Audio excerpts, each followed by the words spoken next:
आज हम सब बहुत भाग्यशाली हैं। आने के पहले ही हमें पता लगा तुम लोगों ने अलार्म बजवा दिया, तो हमको थोड़ा लेट हुए। वैसे भी हम समय के पक्के हैं, भारत के अनुसार तो आपको पता ही होगा। आने के पहले हमको ना, हम गाड़ी में वो बैठे थे हमारा चेला, तो हम उसको भी सुना रहे थे। वो गाड़ी में हम फोन से बात कर रहे थे, दूरभाष से, कुछ चेलों से। हमको अब बहुत दिन हो गए, ठीक नहीं लग रहा, मन कर रहा है कि अब जल्दी वतन पहुंच जाएं, जल्दी बालाजी के दर्शन कर लें। बहुत दिन हो गए माता जी को मिल लें, अपने पागलों को देख लें, बागेश्वर धाम के पागलों को देख लें। तो आने के पहले थोड़ा ऐसे ही लग रहा था, ठीक है अब जल्दी ये कथा और हो जाए, जल्दी से ऑकलैंड की हो जाए और जल्दी चलो। पर अब यहाँ तुम लोगों को देख के थोड़ा अच्छा लग रहा है।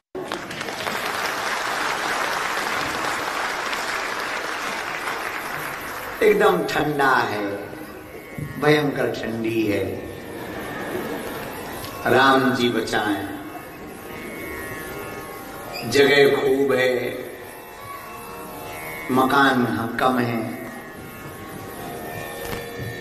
बहुत हमारे भारत में पूछो, इतने नजदीक मकान बने कि इस तरफ दादाजी की फोटो टांगने के लिए कील ठोकते हैं, बगल वाले की दादी गिर जाती है।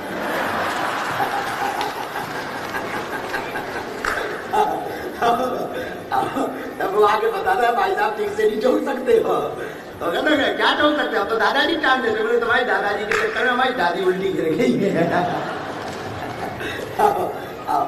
पर ठीक है, बहुत अद्भुत देश है, अपनी प्रकृति को बचाए हैं। अद्भुत देश है न्यूजीलैंड, अपनी प्रकृति के प्रति बहुत सतर्क है, सावधान है।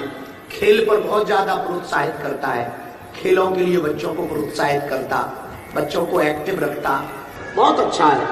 और बहुत सबसे बड़ी बात है कि जब हम ऑकलैंड पहुंचे, इन पागलों ने हाका रखा, हाका।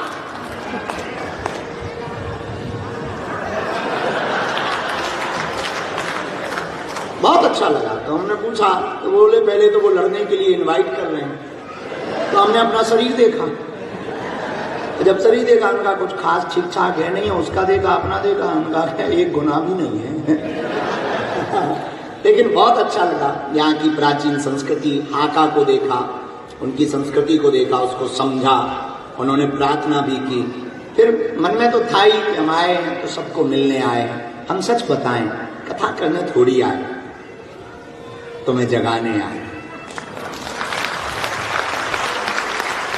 इस भागते दौड़ते जीवन में तुम खुशियां लाखों बैठो, क्योंकि तुम खुशियों को साधनों में खोज रहे हो। और पागलो, खुशियां साधनों में तो है नहीं। साधनों में खुशियां होती तो जो साधन बेचते हैं वो बड़े खुश नसीब होते। गाड़ियों में तुम खुशियां खोजते, पब क्लब होटल बोतल में तुम खुशियां खोजते, तुम खुशियां खोजते हो बड़े बड़े मकानों में, तुम खुशियां खोजते हो डेवलपमेंट में, तुम खुशियां खोजते हो इंटेलेक्चुअलिटी में, तुम खुशियां खोजते हो बहुत बहुत विशिष्ट जगहों पर, बहुत अमीरी में। यदि अमीरी में खुशियां होती तो बुद्ध महावीर क्या सन्यासी हो पाते? तो हमें लगा, हमारे आने का 2-3 रीजन है। एक पहला कारण तो यही है कि आप साधनों में खुशियों को मत खोजो, खोजना ही है तो साधना में खुशियों को खोजो। साधनों में खुशियां मिलेंगी, ऐसा नहीं है, आपको मिलेगी पर क्षणिक मिलेगी। पर साधना में आपको जो खुशी प्राप्त होगी वो ऐसी प्राप्त होगी कि लौट करके तुम्हारी खुमारी उतरेगी। मीराबाई को एक बार प्राप्त हुआ, तो मीराबाई की उतरी नहीं खुमारी। महलों में पड़ी पली बन के जो चली, मीरा रानी दीवानी होने लगी। बैठी संतों के संग रंगी मोहन के रंग, वो तो प्रेमी प्रीतम को मनाने लगी। ऐसी लागी लगन मीरा हो गई मगन, वो तो गली गई गाने लगे ऐसी लागी लगन, लागी लागी रे लगन, लागी लागी रे। मेरे पागलों, खुशियां अगर साधनों में होती तो मीरा कभी भी अपना राजमहल न छोड़ी। मीरा ने राजमहल छोड़ा, मीरा जोगन बनी श्याम की। कितने ताने नहीं सहे मीरा, क्या क्या नहीं सहा मीरा। और तो ठीक है, विष का प्याला भी मिला, और जब पुरोहित जी विष का प्याला लेके आए तो मीरा को देख के बोले कि भगवान श्याम सुंदर का चरणों है। मीरा ने स्वीकार कर लिया और मीरा पीने लगी। लेकिन जैसे ही विष के प्याले को पीने लगी, तब तक किसी ने मीरा के कान में आके कहा कि इसमें जहर मत पियो, बावरी हो तो मर जाओगी। मीरा कहती है अगर वो श्याम का चरणोदक है और जहर भी है तो मैं पीने को तैयार हूं। और मीरा विष का प्याला पीती है, मानो अमृत पी गई हो। पर मीरा बाई का ये चरित्र हमें सिखाता है कि साधनों में खुशियां नहीं है, खुशियां तो भगवान के चरणों में। जो साधना में खुशी है वो स्थायी है। संसार में खुशियां नहीं है, संसार में रहकर परमात्मा के चरणों में हो जाने पर खुशियां मिलेगी। और मीराबाई के पूरे जीवन में संघर्ष रहा पर खुशियां नहीं गई। मेरे प्रियजनों, तो हमारे आने के बहुत कारण हैं। उनमें एक कारण ये भी है कि हम चाहते हैं आपके जीवन में साधन बहुत हैं, अब साधना आ जाए। आपके जीवन में तनाव बहुत है, अब थोड़ी मुस्कुराहट आ जाए। आपके जीवन में व्यवधान बहुत है, हम चाहते हैं आपका जीवन थोड़ा मीरा की तरह स्वच्छंद हो जाए। आपके जीवन में झंझटें बहुत हैं, हम चाहते हैं आपके जीवन में श्याम सुंदर उतर आए। आपके जीवन में संकट बहुत हैं, हम चाहते हैं तुम्हारे जीवन में संकट मोचन आ जाए। और वो तभी आएंगे, देखो प्रेम तो तभी होगा जब किसी के बारे में सुनोगे। इसीलिए हमें लगा कि हमें आपके पास जाना चाहिए, तो हम चले आए। दूसरा कारण हमारे आने का, पहला तो ये कारण था आने का, दूसरा हमारा आपके पास आने का बहुत सरल सा कारण है, वो है आपके बच्चे। हमको ना, हमने पिछले देशों में भी बोला, ऑस्ट्रेलिया में भी बोला, फिजी में भी बोला, अब आपके पास भी हम दूसरे कारण से भी आए। हमको ना आपकी कोई दिक्कत नहीं, तुम्हारी तो जिंदगी निकल गई, कुछ बची खुची है हमारे जैसी, तो निकल ही जाएगी। अपना भी बुढ़ापा ही चल रहा है, तो जो तुम्हारी बची कुची है वो निकल जाए। पर हमको ना आपके बच्चों की बड़ी चिंता है। वो आपकी अब आप अपनी परंपरा को ना भूल जाएं, वो सनातन को ना भूल जाएं, वो भारत को ना भूल जाएं, वो माता पिता को ना भूल जाएं, वो माता पिता की सेवा को ना भूल जाएं, वो संस्कृति को ना भूल जाएं, वो संतत्व को ना भूल जाएं, वो साधना को ना भूल जाएं, वो प्रसन्नता को ना भूल जाएं। भागता दौड़ता जीवन है यहाँ, पाश्चात्य संस्कृति है यहाँ, बिगड़ने के मौके हजार हैं, सुधरने के बहुत कम हैं। तो हमें लगा कि हमें एक सुधरने का मौका लेकर जाना चाहिए। ये दूसरा कारण था आने का। और तीसरा जो हमारा कारण है, हम वो भी आपको बताएं, फिर आगे की बात बढ़ाएं।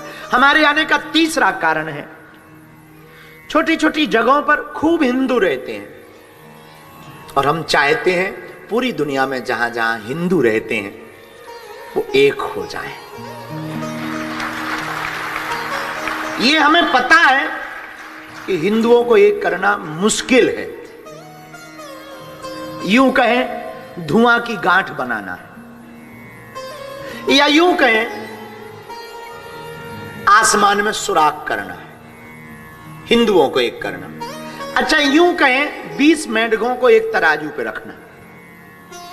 लेकिन इसका मतलब ये थोड़ी कि हम कोशिश ना करें। कौन कहता है आसमान में सुराग नहीं होता? अरे यारो, कोई तबीयत से पत्थर तो उछाले। हमें पता है कि नहीं होगा, पर इसका मतलब ये थोड़ी कि हम कोशिश ना करें। तो इसीलिए हम फिजी भी गए, ऑस्ट्रेलिया भी गए, अब न्यूजीलैंड भी आ गए। यहां से वापस भारत जाएंगे क्योंकि बहुत याद आ रही है। तो 10-12 दिन रहेंगे, फिर वो निकल पड़ेंगे 2-3 देशों के लिए। तो हम चाहते हैं कि हमारे दुनिया में जितने हिंदू रहते हैं वो एक हो जाएं। ये तीसरा कारण। हमारे आने का चौथा कारण भी हम आपको बताएं कि हम विदेश क्यों आए हैं। अच्छे खासे देश में ही थे, पर विदेश आए हैं, उसका चौथा कारण भी। हमारे पास गुरु कृपा के अलावा कुछ नहीं है। पर भैया हमने सुना है जो दवा से ठीक नहीं होता वो भगवान की कृपा से ठीक हो जाता है। तो हमने सोचा आप लोगों के पास जाकर वो गुरु का प्रसाद जो हमारे पास है, जो हमें हमारे गुरु ने सौंपा हमको, वो हम आपको बांट सकें, वो हम भभूति के माध्यम से दे सकें, वो हम सामूहिक अर्जी के माध्यम से दे सकें, वो हम आपके लिए प्रार्थना के माध्यम से दे सकें, ताकि हमारे जीवन में जो रंगत है वो हमारे गुरु के कारण है। हमने कई बार कहा, मुझे कौन पूछता था, तेरी बंदगी से पहले मैं खुद को ढूंढता था, इस जिंदगी से पहले। गुरु की कृपा है। गुरु के बहुत पुरानी बात है, जिसका गुरु बलवान होता है चेला पहलवान होता है। हमारे जीवन में तो जो भी घटित हुआ गुरु की कृपा से घटित हुआ। और मेरे पागलों, एक बात याद रखना, तुम अपनी जिंदगी में, बहुत प्यारी बात है, अगर तुम्हें महात्मा मिल जाएगा तो परमात्मा भी प्राप्त हो जाएगा। और हमें जब से हमारा महात्मा, हमें सन्यासी बाबा मिले, जब से हमारे दादा गुरु मिले, तब से जिंदगी थोड़ी ठीक हो गई। थोड़ी ठीक क्या मतलब, ठीक है, बुरी भी नहीं है और भली भी नहीं है। उन्होंने कहा तुम्हें ये करना है, हमने अपना झोला उठाया, करने चल पड़े।